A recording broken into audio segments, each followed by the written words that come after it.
Class के अंदर हम डिस्कस करेंगे प्लानिंग कमीशन के बारे में। प्लानिंग कमीशन को फर्स्ट टाइम क्रिएट किया गया 1950 के अंदर under the chairmanship of Pandit JL Nehru.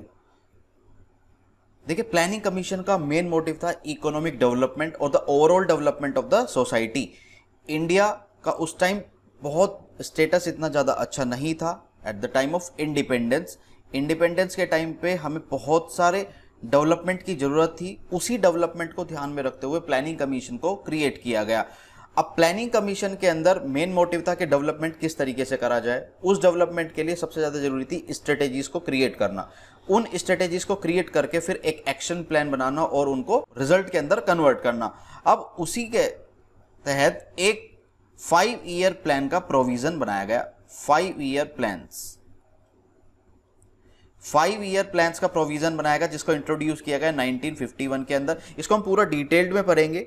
यहां पर सबसे पहले मूव करते हैं हम प्लानिंग कमीशन की तरफ। देखिए, प्लानिंग कमीशन को यहां पर इंट्रोड्यूस किया गया 1950 के अंदर, एस्टेब्लिशमेंट हुआ इसका। चेयरमैनशिप, इसके अंदर एक चेयरमैन हुआ, 1 deputy chairman person and other members, जो इसकी बॉडी का पार्ट हुए।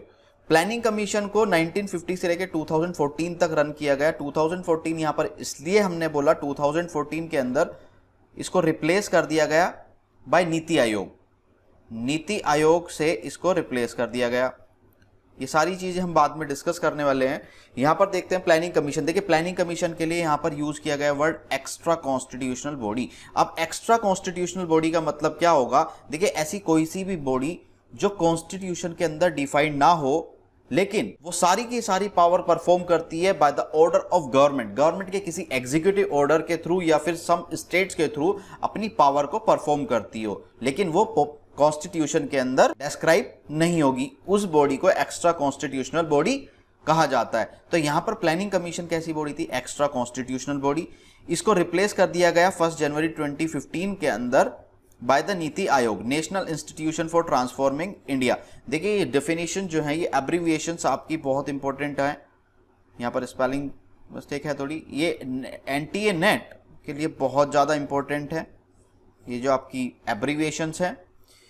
यहाँ पर चेयरमैन जो हुए, सबसे पहले चेयरमैन थे प्लानिंग कमीशन के पंडित जवाहरलाल नेहरू, और लास्ट चेयरमैन थे मिस्टर नरेंद्र मोदी जी, जो प्लानिंग कमीशन को, क्योंकि 2014 बीजेपी गवर्नमेंट आई सेंटर में, उन्होंने प्लानिंग कमीशन को रिप्लेस कर दिया नीति आयोग से। अब यहां पर डेप्यूटी चेयरमैन की बात करते हैं। एक एक डेप्यूटी चेयरमैन हुआ। सबसे पहले डेप्यूटी चेयरमैन थे गुलजारी लाल नंदा और लास्ट चेयरमैन थे मोंटेक सिंह आलूवालिया। यहां पर लास्ट चेयरमैन कौन हुए? मोंटेक सिंह आलूवालिया। तो ये थी कुछ प्लानिंग कमीशन के बारे में कुछ की हाइलाइट्स। प्लानिंग कमीशन के अप्रूवल के लिए एक बॉडी का क्रिएशन किया गया, जिसको बोला गया नेशनल डेवलपमेंट काउंसिल। एक काउंसिल यहां पर लाई गई। इस काउंसिल का एस्टेब्लिशमेंट हुआ 1952 के अंदर फॉर द अप्रूवल, जो अप्रूव करती थी 5 ईयर प्लान को, जिसके मेंबर्स कौन होंगे? चेयरपर्सन होंगे यहाँ पर प्राइम मिनिस्टर, चीफ मिनिस्टर, सभी स्टेट से, हर स्टेट से एक एक चीफ मिनिस्टर, जो भी चीफ मिनिस्टर हर स्टेट का होगा, और administrators from the union territories and other ministers. ये मेंबर्स होंगे किसके? NDC, नेशनल डेवलपमेंट काउंसिल के। NDC भी यहाँ पर एक्स्ट्रा कॉन्स्टिट्यूशनल बॉडी ही है। इसका स्टेटस क्या है? एक्स्ट्रा कॉन्स्टिट्यूशनल बॉडी का। NDC अप्रूव करती है 5 ईयर प्लान्स को। अब हम 5 ईयर प्लान की तरफ बात करते हैं कि 5 ईयर प्लान का क्या मोटिव है, और जितने भी 5 ईयर प्लान बने उनको हम सारा डिटेल में पढ़ेंगे। यहाँ पर सबसे पहले हम यहाँ 5 ईयर प्लान का मेन ऑब्जेक्टिव देखते हैं। देखिए, यहाँ पर सबसे पहला मेन ऑब्जेक्टिव है इकोनॉमिक ग्रोथ। कंट्री की ग्रोथ होना सबसे पहला मोटिव था 5 ईयर प्लान्स का, जो कि प्लानिंग कमीशन क्रिएट किया गया था। उसी के तहत 5 ईयर प्लान्स को इंट्रोड्यूस किया गया। एम्प्लॉयमेंट जनरेशन, देखिए, एम्प्लॉयमेंट जनरेट होगा तो ही इकोनॉमिक ग्रोथ होगी। जब हमारे पास कुछ वर्क होगा, कंट्री के पास कुछ वर्क होगा, तो एम्प्लॉयमेंट ऑटोमेटिकली जनरेट होगा। इक्विटी एंड सोशल जस्टिस, सबके लिए इक्वल राइट्स हों और सोशल जस्टिस हो, ये भी 5 ईयर प्लान का मोटिव रहा। अचीविंग सेल्फ डिपेंडेंसी, लोग यहाँ पर सेल्फ डिपेंडेंट हो, इस तरीके के मोटिव भी 5 ईयर प्लान्स के अंदर बनाए गए। यहां पर हम 5 ईयर प्लान की तरफ मूव करते हैं। फर्स्ट 5 ईयर प्लान, देखिए, फर्स्ट 5 ईयर प्लान को इंट्रोड्यूस किया गया 1951 के अंदर, जो कि 1956 तक चला। इस 5 ईयर का मेन फोकस था एग्रीकल्चर की तरफ। देखिए, जब हमारा इंडिपेंडेंस हुआ, इंडिपेंडेंस के टाइम पे इतनी ज्यादा इंडस्ट्रीज यहां पर नहीं थी, हैवी इंडस्ट्रीज का सेटअप यहां पर नहीं था। मेन फोकस जो था वो एग्रीकल्चर पे था। यहाँ की मेन पॉपुलेशन मास पॉपुलेशन डिपेंड थी एग्रीकल्चर के ऊपर। तो इस प्लान के अंदर जो मेन फोकस था वो एग्रीकल्चर के ऊपर था और ये प्लान था हेरोड-डोमर मॉडल पर बेस्ड। यहाँ पर ये सारे क्वेश्चन जितने भी बनते हैं सभी इंपॉर्टेंट हैं। इस प्लान का मेन फोकस था एग्रीकल्चर और जो मेजर अचीवमेंट्स थे हमने यहाँ पर हर 5 ईयर प्लान के कुछ मेजर अचीवमेंट्स लिखे हैं, क्या क्या उनके मोटिव थे और मेजर अचीवमेंट्स या क्या उन्होंने अचीव किया, वो सारे हमने हर 5 ईयर प्लान के अंदर यहाँ पर डिस्कस किया है। यहाँ पर सबसे पहला अचीवमेंट था भाखड़ा नांगल डैम जो कि सतलज रिवर पे है, पंजाब और हिमाचल के बीच में। यहाँ पर नेक्स्ट अचीवमेंट है हीराकुंड डैम जो महानदी ओडिशा पर है। थर्ड यहाँ पर है दामोदर वैली कॉरपोरेशन जो कि दामोदर वेस्ट बंगाल के अंदर एस्टेब्लिश्ड है। 1952 के अंदर एक और अचीवमेंट हुआ, फैमिली प्लानिंग का यहाँ पर क्रिएशन किया गया, फैमिली प्लानिंग कमीशन यहाँ पर बनाया गया। 1952 के अंदर फैमिली प्लानिंग को इंट्रोड्यूस कर दिया गया।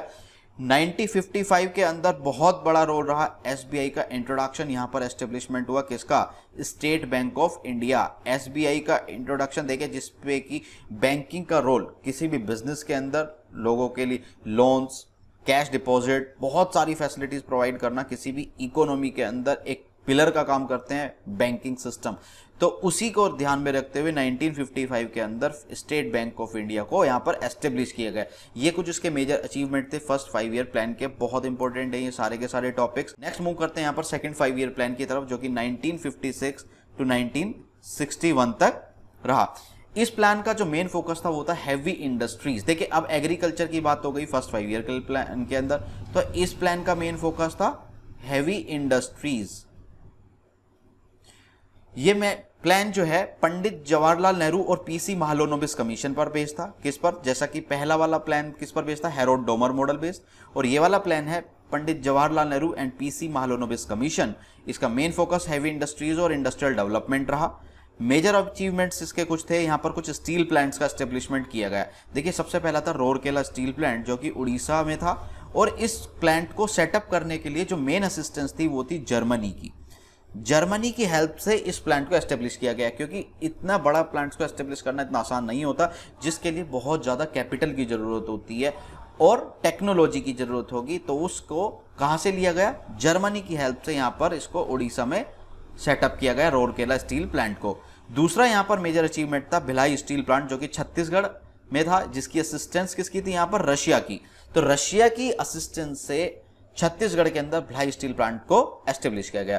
और थर्ड यहाँ पर मेजर अचीवमेंट था दुर्गापुर स्टील प्लांट जो कि वेस्ट बंगाल में है और असिस्टेंस किसकी रही यहाँ पर, ब्रिटेन की। ब्रिटेन की हेल्प से दुर्गापुर स्टील प्लांट को वेस्ट बंगाल के अंदर एस्टेब्लिश किया गया। मूव करते हैं यहाँ पर थर्ड 5 ईयर प्लान की तरफ। देखिए थर्ड 5 ईयर प्लान 1961 टू 66 रहा।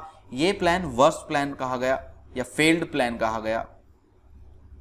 फेल्ड प्लान, यहाँ पर फेल्ड जो है ये प्लानिंग की वजह से फेल नहीं हुआ, ड्यू टू अनसर्टेनिटीज फेल हुआ। क्या थी वो अनसर्टेनिटीज, देखिए अब अनसक्सेसफुल प्लान इसको बोला गया ड्यू टू अनसर्टेन सिचुएशंस। 1962 के अंदर सबसे पहले इंडिया और चाइना के बीच में यहाँ पर वॉर हुई।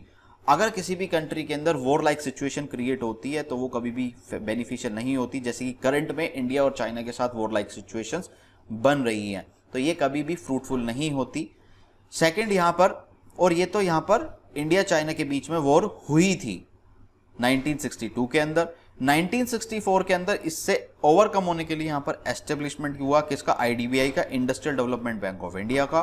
1964 के अंदर ही यहाँ पर बोकारो स्टील प्लांट लगाया गया। ये कुछ यहाँ पर अचीवमेंट्स भी थे। उसके साथ साथ यहाँ पर थर्ड जो मेजर ट्रेजेडी हुई वो थी इंडिया पाकिस्तान वॉर 1965। देखिए 62 से हम उभर नहीं पाए थे, साथ ही साथ 1965 के अंदर एक और वॉर हो गई इंडिया पाकिस्तान के बीच में। उसके बाद फिर उसी साल यहाँ पर सीवियर ड्रॉट, बहुत ज़्यादा सूखा पड़ा, पूरे भारत के अंदर भूखमरी आ गई, इतना ज़्यादा सूखा पड़ा, अकाल पड़ गया, यहाँ पर प्रोडक्शन नहीं हो पाई, एग्रीकल्चर नहीं हो पाया, बिल्कुल भी ज़्यादा प्रोडक्शन नहीं हो पाई। तो उससे क्या हुआ, सीवियर ड्रॉट हुआ इंडिया 1965 और 66 के अंदर इंडिया में। इसको ओवरकम करने के लिए यहाँ पर फूड कॉरपोरेशन ऑफ इंडिया का एस्टेब्लिशमेंट किया गया, एफसीआई का एस्टेब्लिशमेंट किया गया 1965 के अंदर। और फिर उसी के साथ साथ यहाँ पर डीवैल्यूएशन ऑफ करेंसी हुआ। देखिए डीवैल्यूएशन ऑफ करेंसी के अंदर क्या होता है, हम अपनी कंट्री की करेंसी की वैल्यू को घटा देते हैं। इससे होगा क्या, जब हमारी कंट्री की पैसे की जो वैल्यू है वो कम होगी तो दूसरी कंट्री के लिए वो बेनिफिशियल होगा, क्योंकि उसके वहाँ पर कम पैसे में यहाँ पर ज्यादा सामान मिल पाएगा, एक्सपोर्ट्स यहाँ पर घट जाएगा। क्यों घट जाएगा? देखिए, जब दूसरी कंट्री हमसे सामान खरीदेगी तो हमारे लिए क्या हुआ, वो एक्सपोर्ट हुआ। क्यों खरीदेगी? डीवैल्यूएशन की वजह से खरीदेगी। मान लीजिए हमारे यहाँ पर डॉलर की वैल्यू थी 40 रुपये, उस टाइम की बात कर रहे हैं, 1961 की बात। हम डॉलर की वैल्यू कितनी थी यहाँ पर? $1 की वैल्यू यहाँ पर ₹40। तो उस अमेरिका के लिए या dollar value, dollar denominated currency जहां पर भी एप्लीकेबल है, उसके लिए कितना बेनिफिशियल हुआ? उसके लिए बहुत ज़्यादा ये फायदेमंद है कि $1 में उसके यहाँ पर 40 रुपये का सामान आता है।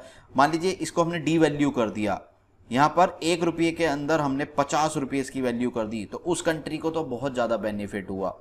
क्या हुआ? बहुत ज़्यादा बेनिफिट हुआ, क्योंकि उसकी वैल्यू बढ़ गई। देखिए, हमारी कंट्री की वैल्यू डी वैल्यू हुई, करेंसी की वैल्यू, तो उसके $1 में यहाँ पर 50 रुपये का सामान हुआ। इसी को बोला गया डी वैल्यूएशन ऑफ करेंसी, जिससे क्या होगा, इंपोर्ट्स हमारे यहाँ पर घट गया, क्योंकि हमारे लिए वो चीज़ महंगी हो जाएगी अगर हम किसी दूसरी कंट्री से खरीदेंगे, क्योंकि हमें हर डॉलर के लिए ज़्यादा पैसा देना पड़ेगा और दूसरी कंट्री को इसी के अगेंस्ट कम पैसे में ज़्यादा सामान मिलेगा, तो एक्सपोर्ट्स हमारे लिए यहाँ पर बढ़ गया। तो इस 5 ईयर प्लान के अंदर डीवैल्यूएशन करना पड़ा करेंसी का, जिससे ज़्यादा से ज़्यादा हम अपनी इकोनॉमी को स्टैंड कर सके। अब यहाँ पर चलते हैं, नेक्स्ट चलते हैं 1966 to 69। देखिए, इस पीरियड के अंदर में कोई भी प्लान नहीं बना, कोई भी 5 ईयर प्लान क्रिएट नहीं हुआ था। इसको प्लानिंग हॉलीडे बोला गया। लेकिन इसके अंदर एक मेजर चीज थी, वो क्या थी? यहाँ पर ग्रीन रेवोल्यूशन स्टार्ट किया गया था। ग्रीन रेवोल्यूशन, देखिए ग्रीन रेवोल्यूशन के अंदर HYVS एक टर्म आप पढ़ते हैं। HYVS का मतलब है high yielding variety seeds. High yielding variety seeds, ये एक मेजर अचीवमेंट था। इस हाई यील्डिंग वैरायटी सीड से क्या हुआ, यहाँ पर क्रॉप्स की प्रोडक्शन को बहुत मासिव स्केल पर बढ़ाया गया। इसी को HYVS बोला गया, जिसको हमने नाम दिया ग्रीन रेवोल्यूशन। तो ग्रीन रेवोल्यूशन की शुरुआत हुई 1966 to 67 के अंदर। इस हॉलिडे के अंदर एक यही मेजर अचीवमेंट था, अदरवाइज इस 3 साल के बीच में कोई भी 5 ईयर प्लान नहीं बनाया गया। नेक्स्ट मूव करते हैं फोर्थ 5 ईयर प्लान की तरफ। देखिए, फोर्थ 5 ईयर प्लान को 1969 से लेकर 1974 तक के लिए बनाया गया। 1969 के अंदर बहुत बड़ा, ये बहुत ज़्यादा इंपॉर्टेंट है, ईयर आपको याद रखने की जरूरत है 1969, क्योंकि इसके अंदर 14 बैंक्स का नेशनलाइज हुआ। 14 बैंक्स वर नेशनलाइज्ड इन 1969। 1969 के अंदर वो मेजर बैंक्स थे। देखिए, यहाँ पर किसी भी मनी के चैनल के लिए इंपॉर्टेंट होता है बैंकिंग नेटवर्क। उसी बैंकिंग नेटवर्क को ध्यान में रखते हुए 14 बैंक्स को नेशनलाइज किया गया। साथ ही साथ यहाँ पर 1971 के अंदर इंडिया पाकिस्तान वॉर हुई दोबारा से। फिर 1974 के अंदर इंडिया ने अंडरग्राउंड न्यूक्लियर टेस्ट किया। न्यूक्लियर टेस्ट कहाँ पर किया गया? पोखरन राजस्थान के अंदर। ये बहुत ज़्यादा फेमस है और बहुत ही ज़्यादा इंपॉर्टेंट हो जाता है अंडरग्राउंड न्यूक्लियर टेस्ट। देखिए, इसको पॉलिसी के अगेंस्ट भी कहा जाता है। बहुत सी जगह के पॉलिसी के अगेंस्ट जाके इंडिया कंट्री ने एक ब्रेवरी का काम करते हुए एक अंडरग्राउंड न्यूक्लियर टेस्ट दिखाया, अपनी ताकत दिखाई। पोखरन राजस्थान के अंदर इसको कराया गया। यहाँ पर 5th 5 ईयर प्लान की बात करते थे कि 5th 5 ईयर प्लान जो 5वां मेजर प्लान था, अब यहाँ पर हैवी, देखिए ये बिल्कुल चैनल की तरह चलता है, बहुत ईजी आप तरीके से याद कर सकते हैं। सबसे पहले एग्रीकल्चर, एग्रीकल्चर के बाद अगर हमारे पास एग्रीकल्चर अच्छा हो जाएगा तो फिर हम आगे की तरफ मूव करेंगे। फिर यहाँ पर हैवी इंडस्ट्रीज का सेटअप किया गया। हैवी इंडस्ट्रीज, अब हैवी इंडस्ट्रीज हुई तो यहाँ पर हमारे पास एम्प्लॉयमेंट जनरेशन होगा, ज्यादा से ज्यादा प्रोडक्शन होगी, ज्यादा से ज्यादा हम रिसोर्सेज को यूज कर पाएंगे। 5th 5 ईयर प्लान के अंदर मेजर फोकस क्या था? पॉवर्टी एलिमिनेशन प्रोग्राम को स्टार्ट किया गया। गरीबी हटाओ, पॉवर्टी एलिमिनेशन प्रोग्राम यहाँ पर 1974 to 79 के बीच में किया गया। 1975 के अंदर RRBs, रीजनल रूरल बैंक्स को एस्टेब्लिश किया गया। 2 अक्टूबर 1975 के अंदर रीजनल रूरल बैंक्स। देखिए, रीजनल रूरल बैंक्स का क्या काम होता है? जो भी एग्रीकल्चरल रिलेटेड या other financial related rural areas के अंदर जरूरतें होती हैं, उन सबको गवर्न करता है रीजनल रूरल बैंक। इसको एस्टेब्लिश किया गया 1975 के अंदर। इस प्लान का एक और यहाँ पर मेन पॉइंट है कि ये प्लान सिर्फ 4 ईयर के अंदर एंड हो गया था। 4 ईयर्स में, it was ended in 4 years. तो ये कब तक चला? 1974 to 78। अब यहाँ पर बात करते हैं 1978 to 80 की। 1978 to 80 क्या हुआ? एनुअल प्लान को स्टार्ट किया गया जिसको रोलिंग प्लान भी बोलते हैं। कौन सा प्लान बोलते हैं? अब दो पीरियड हमारे पास ऐसे हो चुके हैं 1966 टू 69 जिसके अंदर प्लानिंग हॉलीडे बना, ऑब्जर्व किया गया, तो उसमें भी प्लान नहीं बना। और दूसरा 1978 टू 80 इसके अंदर एनुअल प्लान बनाया गया। तो ये दो पीरियड अभी तक ऐसे हो चुके 1980 तक आते हुए जब तक 5 ईयर प्लान नहीं बना। अब 70 एंड 10 के अंदर एनुअल प्लान स्टार्ट किया गया। यहां पर अब 6th 5 ईयर प्लान की बात करते हैं 1980 के अंदर जिसको इंट्रोड्यूस किया गया। अब यहां पर 3 मेजर चीजें हैं इस 5 ईयर प्लान के अंदर, वो क्या हैं? सबसे पहले 1980 के अंदर 6 बैंक को नेशनलाइज किया गया। सबसे पहले कब किया गया था? यहां पर 14 बैंक्स का नेशनलाइज किया गया था 1969 के अंदर। 14 banks in 1969।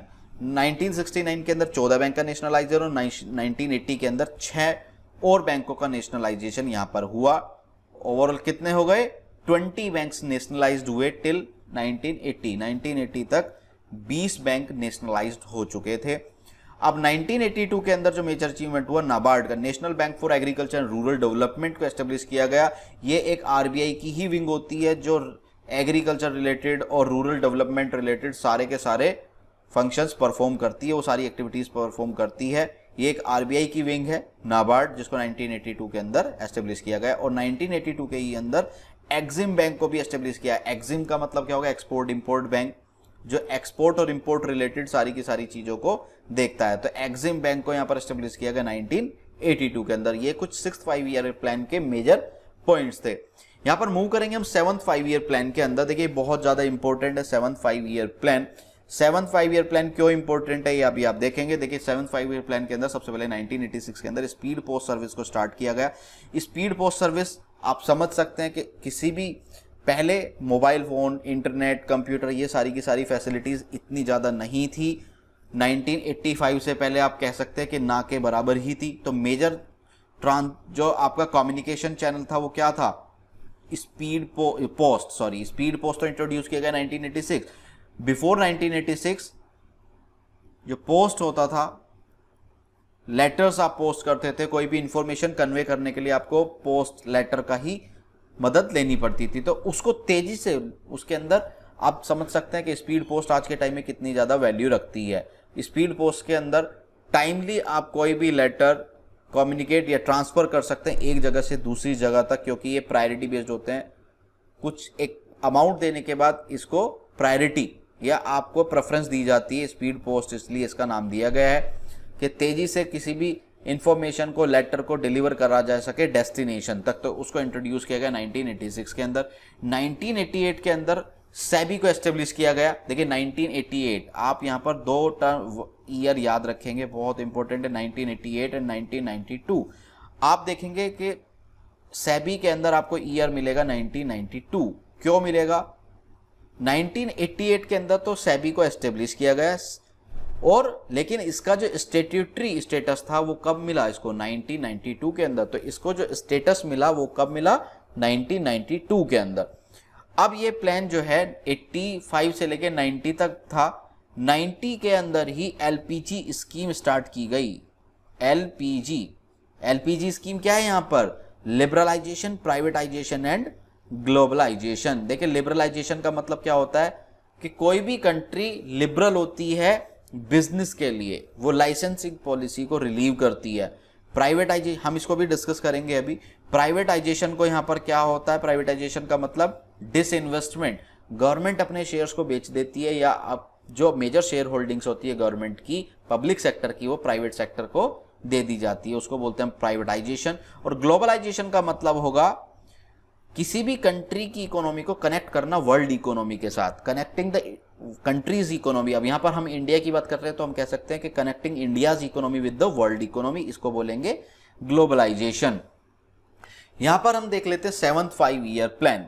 7th 5 year plan के अंदर ही हमने बात करनी है अब लिबरलाइजेशन, प्राइवेटाइजेशन एंड ग्लोबलाइजेशन के, जिसको 1990 से लेकर 91 के बीच में इंट्रोड्यूस किया गया। लिबरलाइजेशन का मतलब क्या होता है कि गवर्नमेंट रिलैक्स कर देती है लाइसेंसिंग पॉलिसी। लाइसेंसिंग पॉलिसी का मतलब देखिए पहले क्या होता था कि ज्यादातर बिजनेस के ऊपर आपको लाइसेंस लेना जरूरी होता था, लेकिन इस पॉलिसी के तहत क्या हुआ, उन लाइसेंसिंग को रिलैक्स कर दिया गया, लेकिन सिर्फ ऐसे 5 सेक्टर थे जिसके अंदर आपको मैंडेटरी लाइसेंस है। वो कौन कौन से सेक्टर हैं? एक तो अल्कोहल के फील्ड में, hazards chemicals, industrial explosives, tobacco products and defence products. Tobacco से बनने वाली, तंबाकू से बनने वाली कोई भी प्रोडक्ट, उसको अंदर मैंडेटरी लाइसेंस है। अल्कोहल या अल्कोहल से बनने वाली items, hazards chemicals, industrial explosives and defence products. Defence भी किसके हाथ में थी? गवर्नमेंट के हाथ में थी। इसको कोई प्राइवेटाइजेशन इसके अंदर नहीं था, या लिबरलाइजेशन आप कह सकते हैं, इसके अंदर लाइसेंसिंग पॉलिसी को रिलैक्स नहीं किया गया था। प्राइवेटाइजेशन एक अलग मैटर होगा, यहाँ पर सबसे बड़ी बात आती है सबसे पहले लाइसेंसिंग की। तो इस सेक्टर के अंदर लाइसेंसिंग मैंडेटरी है। मूव करेंगे यहाँ पर प्राइवेटाइजेशन की तरफ। देखिए प्राइवेटाइजेशन का मतलब क्या होता है? गवर्नमेंट ज़्यादा से ज़्यादा चीज़ें अपनी पब्लिक से प्राइवेट के अंदर ट्रांसफ़र कर देती हैं। जैसे कि आज करंट टाइम में आप देखते हैं कि बहुत सारी चीज़ें गवर्नमेंट जो है प्राइवेट हैंड में दे देती है। जैसे कि अभी ट्रेन की बात भी हो रही है कि रेलवेज़ को भी प्राइवेटाइज करने की बात सामने आ रही है। Under privatisation government of India started transferring selling its shares to private companies. अपने शेयर्स जो हैं, मेजर शेयर होल्डिंग्स जो है प्राइवेट कंपनीज को बेचना शुरू कर देती है, जिसको हम डिसइन्वेस्टमेंट भी कहते हैं। डिसइन्वेस्टमेंट का मतलब जो हमारे पास पैसा था उसको दूसरे को बेच देना, तो इन्वेस्टमेंट को कम करना। अब ग्लोबलाइजेशन की बात करते हैं। देखिए ग्लोबलाइजेशन का मतलब हम पहले डिस्कस कर चुके हैं, इंडियन इकोनॉमी को कनेक्ट करना वर्ल्ड इकोनॉमी के साथ, अपने ट्रेड को बढ़ाना। तो वो सब किसके अंदर आ जाएगा? ग्लोबलाइजेशन के अंदर। नेक्स्ट यहां पर मूव करेंगे हम 8th 5 ईयर प्लान की तरफ। 8th 5 ईयर प्लान 1992 से लेकर 1997 तक रहा। 8th 5 ईयर प्लान के अंदर जो मेजर था अचीवमेंट वो था 1995 के अंदर WTO का मेंबर बना India. India became member of WTO in the year 1995। तो 8th 5 ईयर प्लान का एक ये मेन फोकस था, मेन अचीवमेंट था। और एक और यहाँ पर मेजर अचीवमेंट है, वो है मिड डे मील स्कीम। आपने देखा होगा स्कूल के अंदर एक मिड डे मील दी जाती है, वो भी 8th 5 ईयर प्लान का ही एक पार्ट रहा। 1992 से लेकर 1997 के बीच में ये प्लान रहा। तो इसके अंदर दो चीजें हुई, WTO का मेंबर बना इंडिया और mid day meal scheme start की गई। 9th 5 ईयर प्लान 1997 से लेके 2002 तक। देखिए कितने ईयर का प्लान है? ये भी 5 ईयर प्लान। इसका मेन मोटिव क्या था? अब इसको मेन मोटिव हम यहाँ पर नाम दे देते हैं शॉर्ट में आपको इजी करने के लिए, गियर, GIAR। आपके लिए इजी होगा ये याद करना। गियर का मतलब क्या है यहाँ पर? देखिए सबसे पहला वर्ड ग्रोथ, हमने यहाँ पर शुरू के टर्म्स लिए, growth with social justice and equity. यहाँ पर मेन मोटिव रहा कि ग्रोथ भी हो और सोशल जस्टिस एंड इक्विटी भी एस्टेब्लिश हो, इम्प्रूवमेंट हो लिविंग स्टैंडर्ड्स में। देखिए लोगों की इनकम बढ़ेगी, सोसाइटी की इनकम बढ़ेगी, तो उससे क्या होगा? लिविंग स्टैंडर्ड्स अपने आप ही इंक्रीज होगा। अचीविंग सेल्फ डिपेंडेंसी, दूसरों के ऊपर डिपेंड ना होना, अपना खुद का काम होगा।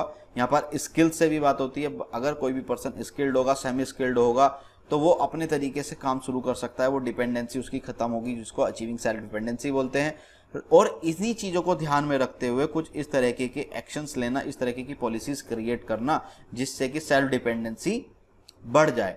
तो वो सब मेन मोटिव थे। और नेक्स्ट मेन मोटिव था रिमूविंग रीजनल डिस्पैरिटी। यहाँ पर रीजनल डिस्पैरिटी को खत्म करना भी मेन मोटिव था 9th 5 ईयर प्लान का, जो कि 1997 से लेकर 2002 के बीच में था। तो इसको इजी करने के लिए आप क्या याद कर सकते हैं? Gear was the main motive of 9th 5 year plan, जो कि था 1997 से लेकर 2002 तक। अब हम यहाँ पर मूव करेंगे 10th 5 ईयर प्लान की तरफ। देखिए 10th 5 ईयर प्लान और 11th 5 ईयर प्लान के अंदर जो टारगेट्स हैं वो सेम बेसिस पर हैं। बेसिस का मतलब यहाँ पर ये बेसिस सेम है, poverty, literacy, maternal mortality rate in child, लेकिन यहाँ पर टारगेट फिगर्स को चेंज कर दिया गया था 11th 5 ईयर प्लान के अंदर। तो ये जो फिगर्स हैं ये सेट की गई थी। इन फिगर्स को अब यहाँ पर देखते हैं। देखिए पॉवर्टी को यहाँ पर टारगेट सेट किया गया कि 25% से ज़्यादा पॉवर्टी नहीं होनी चाहिए कंट्री के अंदर। 2002 से लेकर 2007 इस 5 ईयर प्लान का मेन टारगेट रखा गया पॉवर्टी का 25% तक। लिटरेसी की बात करें तो लिटरेसी का टारगेट यहाँ पर सेट किया गया 75%, कि 75% मिनिमम हमारे यहाँ पर लिटरेसी रेट होना चाहिए। लिटरेसी का मतलब है कि पढ़े लिखे लोग जो हैं एजुकेटेड होने चाहिए 75% तक। कब? 2002 से लेकर 2007 के बीच पीरियड तक हमने, या मैक्सिमम कहें तो यहाँ पर 2007 तक ये मोटिव था कि इस ईयर तक हम ये टारगेट अचीव कर लें। यहाँ पर मैटरनल मोर्टेलिटी रेट की बात की गई है। देखिए मैटरनल मोर्टेलिटी का क्या मतलब है, जब कोई भी मदर बर्थ देती है, बर्थ देते टाइम माँ की मृत्यु ना हो, उस टारगेट को सेट किया गया 2/1000, हर 2000 के ऊपर दो केसेस से ज़्यादा मैटरनल मोर्टेलिटी रेट ना हो, इसको टारगेट्स को सेट किया गया 2002 से लेकर 2007 के बीच में। चाइल्ड मोर्टेलिटी रेट 45 को सेट किया गया टारगेट। मैटरनल मोर्टेलिटी रेट कितना है 2/1000, और हर 1000 पे 45 बच्चों से ज़्यादा का चाइल्ड मोर्टेलिटी रेट ना हो, इस तरीके का टारगेट सेट किया गया 2002 से लेकर 2007 तक। अब ये कब पॉसिबल होंगी दोनों चीज़ें? देखिए, ये दोनों चीज़ें पॉसिबल होंगी जब हमारे यहाँ इंडिया कंट्री के अंदर हेल्थ सिस्टम अच्छा होगा, health facilities, better health facilities provide कराई जाएंगी, यहाँ का जो फैसिलिटीज़ होंगी वो डिज़ायर्ड लेवल की होंगी, अप टू द मार्क होंगी, तभी इन टारगेट्स को अचीव करना पॉसिबल होगा। अगर हमारी जो यहाँ पर स्टेटस होगा, जो यहाँ पर करंट सिचुएशन होगी हेल्थ सेक्टर की, अगर वो इम्प्रूव नहीं होगी तो इन टारगेट्स को अचीव करना इतना पॉसिबल नहीं होगा इतना जल्दी। यहाँ पर हम मूव करेंगे 11th 5 ईयर प्लान की तरफ। देखिए 11th 5 ईयर प्लान 2007 से लेकर 2012 की तरफ था। इन पीरियड के बीच में 11th 5 ईयर प्लान को बनाया गया। अब बात की थी 11th 5 ईयर प्लान के बीच में कि टारगेट्स जो हैं अलग होंगे, लेकिन बेसिस यहाँ पर सेम होंगे 10th 5 ईयर प्लान की तरह। Poverty, literacy, maternal mortality rate and child mortality rate. यहाँ पर पॉवर्टी की बात करें तो पॉवर्टी का टारगेट जो है 10th 5 ईयर प्लान के अंदर कितना था 25%। 25% से रिड्यूस करके इसको कितना कर दिया गया 10% तक कर दिया गया। लिटरेसी रेट था 75% 10th 5 ईयर प्लान के अंदर। 11th 5 ईयर के प्लान के अंदर इसको बढ़ाकर कितना कर दिया गया 85%, इसको इंक्रीज कर दिया गया। मैटरनल मोर्टेलिटी रेट की बात करें तो 10th 5 ईयर प्लान, देखिए यहां पर बात कर लेते हैं, ये 10th 5 ईयर प्लान था और ये 11th 5 ईयर प्लान है। यहां पर मैटरनल मोर्टेलिटी रेट MMR जो है उसके अंदर कितना था 2/1000, और यहां पर कितना है 11th 5 ईयर के अंदर 1/1000। अब इसको बिल्कुल हमने ना के बराबर ले आए, नॉमिनल वैल्यू पर ले आए हैं कि बैठ ले कि ना के बराबर ही केस हो। ऐसा केस हो ही ना कि मैटरनल मोर्टेलिटी रेट को दिखाना ही पड़े। तो यहाँ पर सेट किया गया डिजायर्ड टारगेट जो है वो 1 सेट किया गया। कितना अचीव हुआ वो अलग फिगर्स होती है, हमने यहाँ पर मेन फोकस देखना है टारगेट्स के ऊपर, क्या क्या हमारे टारगेट्स रहे थे। चाइल्ड मोर्टेलिटी रेट की बात करें तो चाइल्ड मोर्टेलिटी रेट 25/1000, जो कि पहले कितना था 45/1000, अब ये कितना हो गया 25/1000। ये है कंपैरेटिव चार्ट आपका 10th 5 ईयर प्लान के अंदर। ये हमारे टारगेट्स थे। Literacy rate, poverty 25%, literacy rate 75%, जो कि बढ़ाकर 85% किया गया। मैटरनल मोर्टेलिटी रेट 2, जिसको घटाकर 1/1000 किया गया टारगेट सेट, और चाइल्ड मोर्टेलिटी रेट 25 किया गया 11th के अंदर, जो कि पहले था 45। यहाँ पर मूव करेंगे हम 12th 5 ईयर प्लान के अंदर, जो कि लास्ट 5 ईयर प्लान था। ये कौन सा था लास्ट 5 ईयर प्लान। तो यहाँ पर 8.2% का जो टारगेट था उसको एम बनाया गया इकोनॉमिक ग्रोथ के लिए। अब मेन ऑब्जेक्टिव क्या थे इसके, इनके अलावा यहाँ पर पॉवर्टी को रिड्यूस करना, लिविंग कंडीशन, या कह सकते हैं आप लिविंग कंडीशन किसके लिए इंप्रूव करना, जो माइनॉरिटीज कह सकते हैं, SCs, STs एंड OBCs। यहाँ पर ये डबलिंग हो गया STs, यहाँ पर SCs, STs एंड OBCs के लिए लिविंग कंडीशंस को इंप्रूव करना, उनकी कंडीशंस को यहाँ पर इंप्रूव करना मेन ऑब्जेक्टिव रखा गया 12th 5 ईयर प्लान का।